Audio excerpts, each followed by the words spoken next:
با نام خداوند بخشنده و مهربان. درود بینندگان عزیز، بخش نوبتی برنامه خبری پیام نیوز را آغاز می‌نماییم. در استودیو با شما شهرت رحمت الله. اینک متوجه باشید به سرخط مهمترین خبرهای روز. پیام‌های تسلیت از سراسر دنیا برای درگذشت پدر محیدین کبیری. اتحادیه اروپا از خروج هیئت تاجیکستان از کنفرانس ورشاو انتقاد کرد. نقشه بودجه تاجیکستان باز اجرا نشد. تاجران هم من بعد لباس یگانه می‌پوشند. محمود جان فیض‌رحمانوف، سخنگوی حزب نهضت اسلامی تاجیکستان، از واریدشوی صدها پیام تسلیت به رئیس حزب نهضت اسلامی تاجیکستان محیدین کبیری از گوشه و کنار دنیا خبر داد. او میگوید صدها پیام تسلیت و اظهار همدردی توسط شخصیت‌های برجسته اسلامی، خادمان دین، دانشمندان و عالمان، روشنفکران و استادان دانشگاه‌ها، مدافعان حقوق بشر و دیپلمات‌ها، راهبران حزب و حرکت‌های اسلامی و مقامات دولتی از سراسر جهان به عنوان حزب نهضت اسلامی تاجیکستان به خاطر درگذشت پدرش رسید.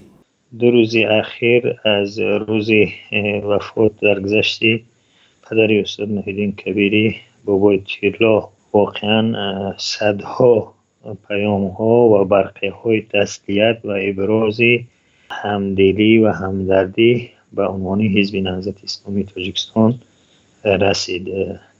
از شخصیت های برجسته، مسئولان و رهبران حرکت و حزب های اسلامی، از دانشمندان، تحلیلگران، حتی مقامات دولتی چند کشور و واقعا یک عدد خیلی زیاد.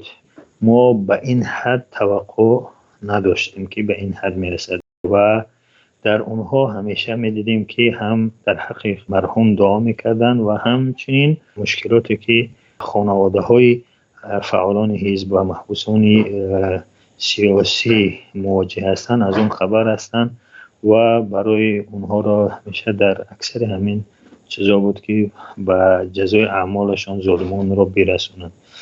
از شوروی سابق هم از آذربایجان، روسیه، قرقیزستان و دیگر کشورهای سابق شوروی نیز چنین پیام ها رسیدند. خلاصه میتونیم بگیم که طرف دیگر بسیار سعی کرد که حزب نهضت اسلامی تاجیکستان را در داخل و هم چنین در خارج از کشور به حاشیه براند، به ابرو بکند و اون رو همچون یک حزب تروریستی نشان بدهد. ولی این واقعه اخیر که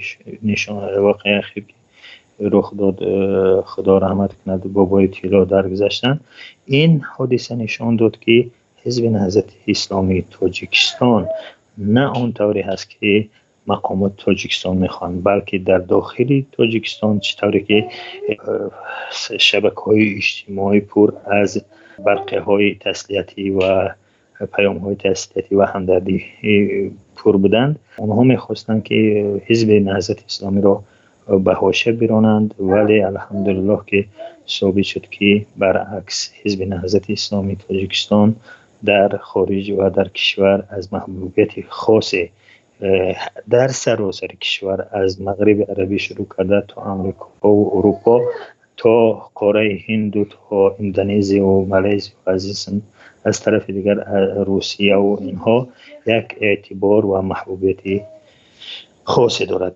باید یادآور شویم که واقعا ما درک میکنیم که آنهایی که در خود حکومت هستند انسان‌های شریف، انسان‌های خوبی هم وجود دارد در خود الیت حکمران، ولی به خاطر حساسیت، به خاطری که میترسند مشکل ایجاد نشود، اونها در عموم یگان نامه رسمی نره، ولی برخی از حکومتداران نیز به اسلوب‌های خاص همدردی خود را بیان کردند.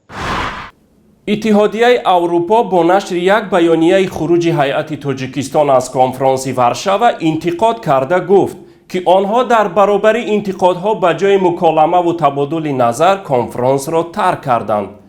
در این بیانیه آمده است: متاسفانه یک بار دیگر برخی کشورهای عضو سازمان امنیت و همکاری اروپا با اعمال محدودیت‌ها از سفر نمایندگان جامعه شهروندی برای شرکت در کنفرانس ورشو جلوگیری کردند.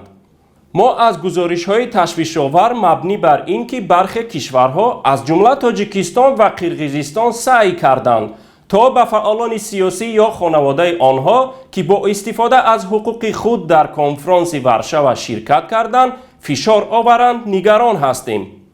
آمده است در این بیانیه. در این بیانیه گفته شده است ما همچنین متاسفیم که برخی کشورهای عضو سازمان امنیت و همکاری اروپا با روبرو شدن انتقادها ترک کنفرانس را انتخاب کردند و در تبادل بیشتری نظرها شرکت نکردند. اتحادیه اروپا تاکید کرده است و از طرف دیگر برخی کشورهای عضو جامعه مدنی ساخته شده خود را به خاطر مهار کردن آوازهای نمایندگان مستقل به این کنفرانس فرستادند.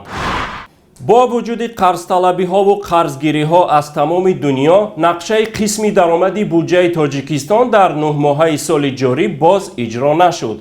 طبق اطلاع وزارت مالیه این 9 ماهه با 335 میلیون سومانی نارسایی جنببست شد. با بودجه کشور در این مرحله به جای 12 میلیارد و 900 میلیون سومانی 12 میلیارد و 565 میلیون وارد شده است که 65% را درآمدها از انداز تشکیل می‌دهند. حدود 25% درآمد بودجه را قرض‌های خارجی تأسیس داده‌اند. در همین حال طبق اطلاعی که ما در دست داریم و به زودی تحقیقات ما در این موضوع نشر خواهد شد، بیش از نیم صاحبکاران کشور اندازهای خود را تا آخر سال و حتی برای یک قسم سال آینده پیش پرداخت کردند. منبع تاجران بازارهای دوشنبه با لباسهای یگانه باید سودا کنند. این دستور طبق فرمان محمد سعید عبیداللهیف داده شده است. گفته می شود به تاجران هشدار داده شده است اگر معیار معین شده را رعایت نکنند از حقی در بازار سودا کردن محروم خواهند شد. علاوه بر این به تاجران امر شده است تا به گردن خود نشانه با نام و نسب خود آویزند و هم نرخ محصولات خود را گذارند. رئیسان و مسئولین بازارها موظف شده اند رعایت قطعی این طلبات ها را جدی نظارت نمایند و به سوداگران صرف نظر از مالکیتشان لباس یگانه تأمین کرده شود. اکنون مختصر از خبرهای منطقه و جهان. وزارت کارهای خارجی روسیه رخنه شدن سامانه رسمیش را تصدیق کرد. طور نماینده این وزارت ماریا زخارова میگوید در حال حاضر متخصصان تحقیق دارند که سامانه را کی رخنه کرده است. پیشتر از این شبکه تلویزیونی CNN خبر داده بود که 21 اکتبر رخنه‌گری آمریکایی با لقب زجستر سامانه وزارت کارهای خارجی روسیه را رخنه کرده آنجا پیام گذاشته است که روسیه حمله کیبری به ایالات متحده آمریکا را قطع کند. احتمال شما توانید که کشورهای همسایتان را ترس دهید، اما این آمریکا است. اینجا کسی ترس نمیخورد، نوشته شده است در پیام رخنه‌گری آمریکایی. حکومت قرقیزستان بعد از ائتلاف پارلمانی خارج شدن حزب سوسیال دموکراتی این کشور که رئیس جمهور المازبek اتامبایف هم از این حزب است به استعفا رفت. سبب برهم خوردن ائتلاف اختلاف بین حزب‌های سوسیال دموکراتی آتمکان و آنوگو پروگرس بوده است.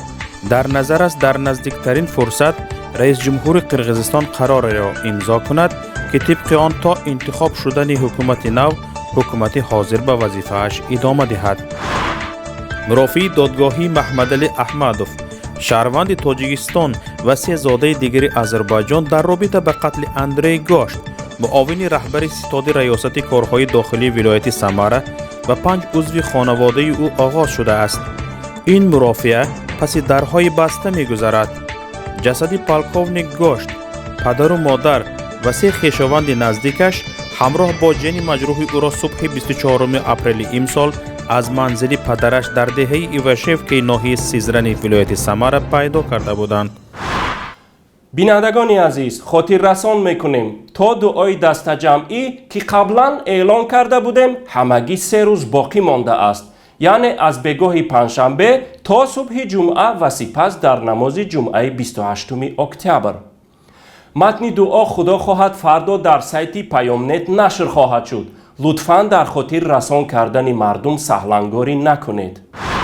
تماشابینان عزیز، اینجا به پایان برنامه خبری پیام نیوز رسیدیم. برایتان خبرهای خوش و سروری زندگی را تمنا می نماییم. تا بخش نوبتی، خیر، خدا حافظ.